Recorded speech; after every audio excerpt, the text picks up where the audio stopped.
स्वागत है आप सभी का गायत्री कॉलेज सांचौर की ऑनलाइन क्लासेस में। आज के लेक्चर में बात करेंगे इम्प्रिंटिंग के बारे में। हिंदी में इम्प्रिंटिंग को अध्यंकन के नाम से जाना जाता है और जिस टॉपिक के बारे में आज हम लोग बात करेंगे ये बीएससी पार्ट 3 जूलॉजी के सेकंड पेपर का एक टॉपिक है। तो स्टार्ट करते हैं इम्प्रिंटिंग के बारे में।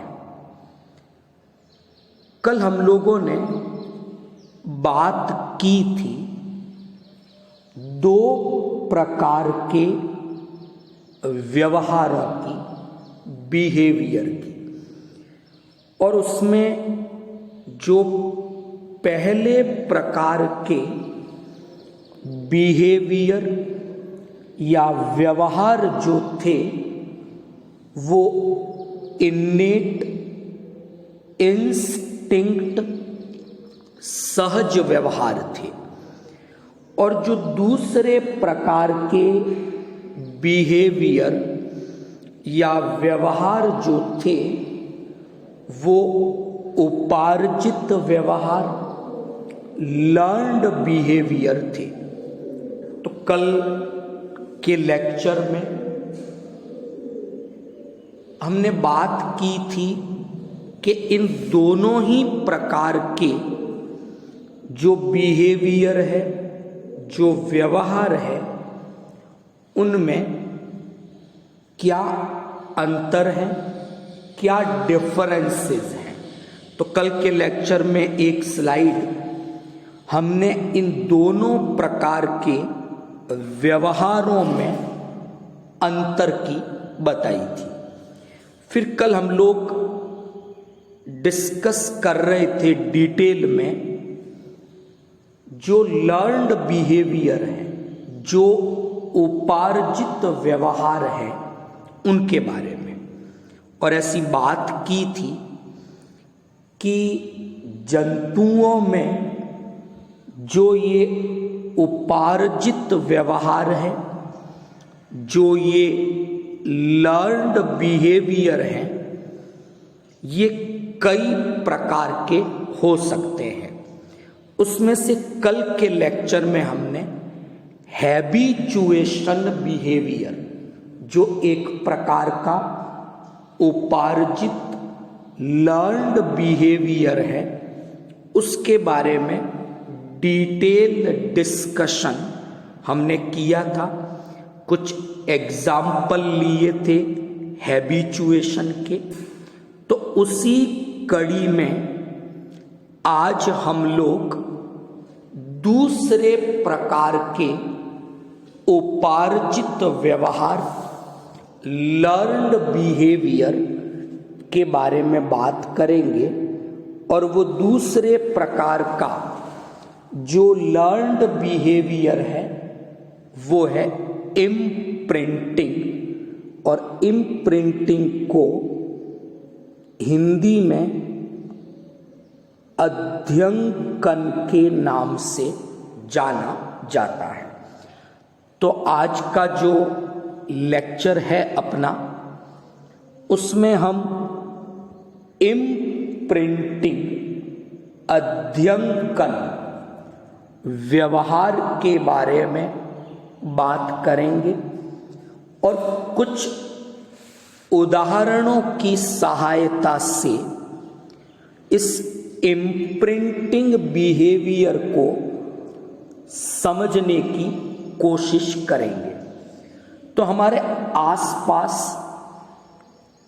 हम कई बार इस इम्प्रिंटिंग बिहेवियर को, इस अध्यंकन व्यवहार को देख चुके हैं। तो स्टार्ट करते हैं आज का टॉपिक। ये एक प्रकार का लर्न्ड बिहेवियर है, उपार्जित व्यवहार है।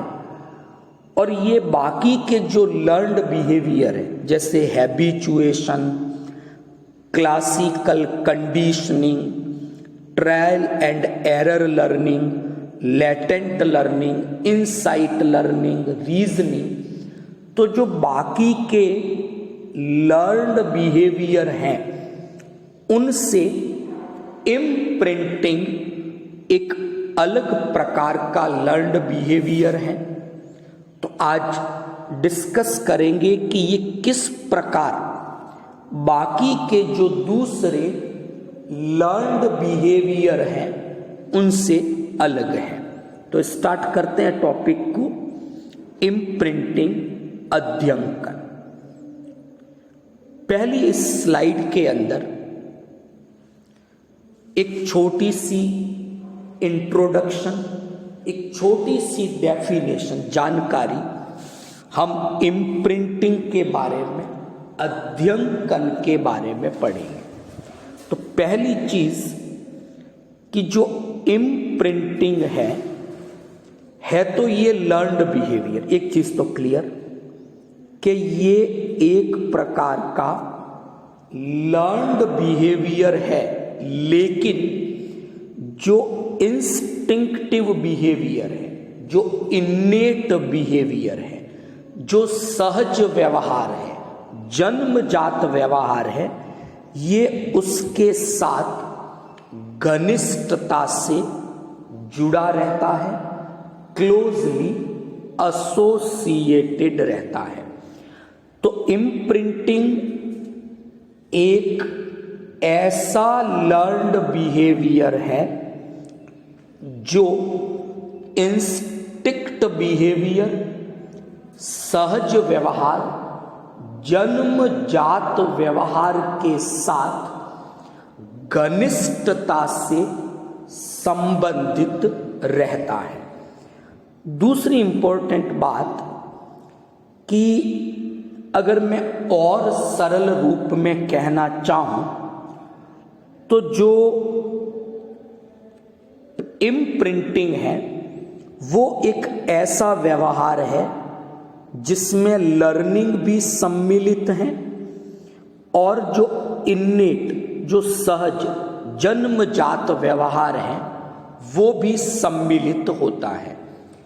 तो इम्प्रिंटिंग, अध्ययन एक ऐसा व्यवहार है, एक ऐसा बिहेवियर है जिसमें इन्नेट यानी सहज व्यवहार, जन्मजात व्यवहार के घटक भी सम्मिलित होते हैं और जो लर्निंग बिहेवियर है, उपार्जित व्यवहार है, उसके घटक भी मौजूद होते हैं।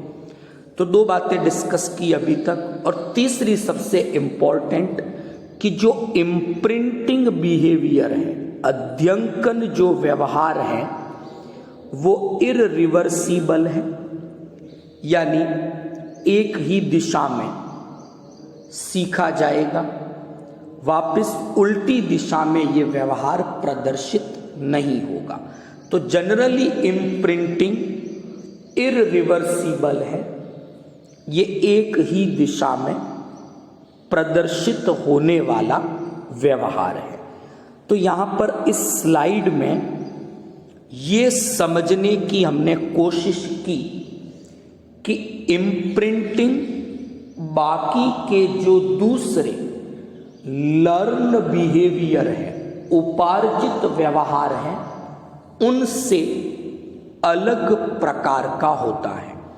और वो अलग प्रकार का इसलिए है कि इम्प्रिंटिंग जो बिहेवियर है, अध्ययन जो व्यवहार है, इसमें लर्निंग बिहेवियर के कंपोनेंट ये भी सम्मिलित हैं और सहज व्यवहार जो जन्मजात व्यवहार है उसके घटक उसके कंपोनेंट भी इसमें मौजूद होते हैं। अब यहाँ पर हम कुछ विशेष बातें, कुछ विशिष्ट जानकारियाँ इम्प्रिंटिंग के बारे में डिस्कस करेंगे। नंबर 1 कि बाकी के जो लर्न्ड बिहेवियर थे, जो उपार्जित व्यवहार थे इम्प्रिंटिंग के अलावा, उनमें से किसी भी व्यवहार के लिए एक सेंसिटिव पीरियड, एक संवेदनशील समय, एक क्रांतिक काल, क्रिटिकल टाइम पीरियड, उसकी कोई आवश्यकता नहीं होती। यानी बाकी की जो लर्निंग है, जिसमें हैबिचुएशन था, क्लासिकल कंडीशनिंग थी, ट्रायल एंड एरर बिहेवियर था, इनसाइट लर्निंग थी, लेटेंट लर्निंग थी, रीजनिंग थी, तो इम्प्रिंटिंग के अलावा बाकी की जितनी भी लर्निंग है या बाकी के जितने भी लर्निंग बिहेवियर हैं, उनके डेवलपमेंट के लिए, उनके विकास के लिए, उनके प्रदर्शित होने के लिए किसी भी क्रांतिक काल, किसी भी संवेदनशील समय की आवश्यकता नहीं होती। लेकिन इम्प्रिंटिंग एक ऐसा व्यवहार है, अध्ययन तभी विकसित होगा, तभी प्रदर्शित होगा जब एक सेंसिटिव पीरियड, एक क्रांतिक काल में इसे सीखा जाए या इसका विकास हो जाए। तो इम्प्रिंटिंग इस मामले में भी दूसरे जो लर्निंग बिहेवियर हैं उनसे थोड़ा अलग है, क्योंकि बाकी व्यवहारों को प्रदर्शित होने के लिए या उन्हें सीखने के लिए एक विशेष समय अवधि की बाध्यता नहीं है, जबकि इम्प्रिंटिंग व्यवहार को सीखने के लिए, विकसित होने के लिए एक निश्चित समय अवधि की ही आवश्यकता होती है। क्लियर? और जनरली हम बात करते हैं कि ये जो सेंसिटिव पीरियड है, ये जो संवेदनशील समय है, ये एक्चुअल में या तो न्यूबॉर्न की बात करें, नवजात जो शिशु हैं, या फिर वेरी यंग एनिमल, अभी जन्म के बाद कुछ ही समय हुआ है, तो ये समय जनरली सेंसिटिव पीरियड, क्रिटिकल, क्रांतिक समय होता है। और इस समय जंतु इस इम्प्रिंटिंग बिहेवियर को विकसित करता है और इस व्यवहार को प्रदर्शित करता है। अब होता क्या है इस समय कि जो न्यूबॉर्न है, नवजात है, या अभी कुछ ही समय हुआ है जन्म का, वेरी यंग एनिमल है, इस समय वो एनिमल क्या करता है, किसी दूसरे जंतु की ओर अट्रैक्ट, आकर्षित होता है, या अपने पेरेंट की ओर आकर्षित होता है, या किसी दूसरे ऑब्जेक्ट की ओर आकर्षित होता है और उसे अपने पेरेंट, अपने पैतृक रूप में उसे आइडेंटिफाई करता है। तो जन्म के बाद या बहुत यंग है एनिमल, तो उस समय वो क्या करता है, या तो किसी दूसरे जंतु के साथ या किसी ऑब्जेक्ट के साथ इस तरह का अट्रैक्शन रखता है कि वो उस जंतु को, उस ऑब्जेक्ट को अपने पेरेंट की तरह मानने लगता है। ये इम्प्रिंटिंग की बात की। अब सबसे पहले इम्प्रिंटिंग, एक साइंटिस्ट था डगलस स्प्लेडिंग, इन्होंने जो घरेलू चिकन्स, मुर्गियां हैं, उनमें पहली बार ये इम्प्रिंटिंग की घटना को देखा। अब यहीं से अपन एक एग्जाम्पल लेते हैं। आपके आसपास अगर कहीं मुर्गियां पाली जाती हैं तो आप देखोगे कि जो पेरेंट मुर्गी है वो आगे आगे चल रही है, और आपने देखा होगा कि जो चूजे हैं वो उस पेरेंट के पीछे पीछे घूमते रहते हैं। यही घटना इम्प्रिंटिंग को, अध्यंकन को प्रदर्शित करती है। उसके बाद ऑस्कर हेनरॉथ ने, ये एक व्यवहारिकी वैज्ञानिक थे, इन्होंने इस इम्प्रिंटिंग व्यवहार के बारे में दोबारा खोज की, इसका अध्ययन किया। लेकिन चर्चा में लाने का श्रेय कॉनार्ड लॉरेंज को जाता है। लॉरेंज एक पायोनियर, एक प्रमुख इथोलॉजिस्ट, व्यवहारी वैज्ञानिक थे, और लॉरेंज ने अपना काम ग्रे लेग गीज पर किया, और अपने इसी वर्क के दौरान ग्रे लेग गीज पर जब लॉरेंज काम कर रहे थे तो इन्होंने पहली बार इम्प्रिंटिंग, अध्यंकन की घटना को देखा और इस व्यवहार को प्रदर्शित किया। ओके, अब हम कुछ और बातें डिस्कस करेंगे इम्प्रिंटिंग के बारे में। नंबर 1, सबसे पहली आवश्यकता होती है उद्दीपन की। हम कल भी बात कर रहे थे, बिना उद्दीपन के, बिना स्टिम्युलस के जंतु के द्वारा व्यवहार प्रदर्शित नहीं किया जाता।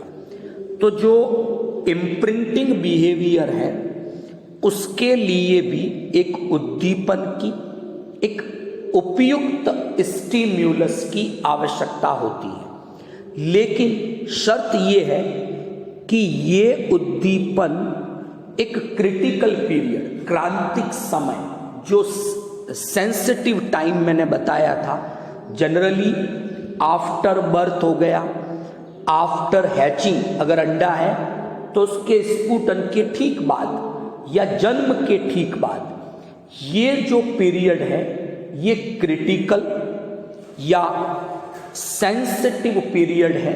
और इस समय अगर जंतु को एक उपयुक्त उद्दीपन मिलता है तो वो इम्प्रिंटिंग बिहेवियर प्रदर्शित करता है। तो अगले में मैंने इस लाइन के अंदर इस बात को मेंशन किया है कि जनरली वो क्रिटिकल पीरियड, वो सेंसिटिव पीरियड क्या होगा।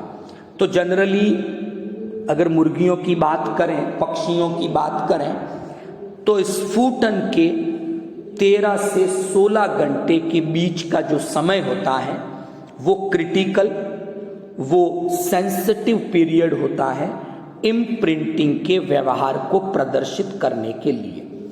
और स्टिम्युलस की बात आई तो कोई भी मूविंग ऑब्जेक्ट, मदर हो सकती है, पेरेंट हो सकता है, कोई और पक्षी, कोई और मूविंग करता हुआ ऑब्जेक्ट यहां पर उद्दीपन का काम कर सकता है। तो लॉरेंज ने क्या देखा कि जो ग्रे लेग गीज थे उसमें जो बेबी गीज थी, उसने जन्म के जस्ट बाद, हैचिंग के बाद जब वो आई तो उसने सबसे पहले लॉरेंज को देखा मूव करता हुआ। तो उसने लॉरेंज को अपने पेरेंट की तरह आइडेंटिफाई किया और उसके साथ इम्प्रिंटिंग व्यवहार प्रदर्शित किया। ओके, इसी तरह का एक व्यवहार हम और देखते हैं इम्प्रिंटिंग का। ये वाइट क्राउन्ड स्पैरोज की बात की है। स्पैरो की एक वैरायटी है वाइट क्राउन्ड स्पैरोज। इसमें जो यंग मेल है वो अपने फादर से एक गाने को सुनते हैं और उसे सीखते हैं। क्लियर? एक सिंपल सा इम्प्रिंटिंग बिहेवियर है।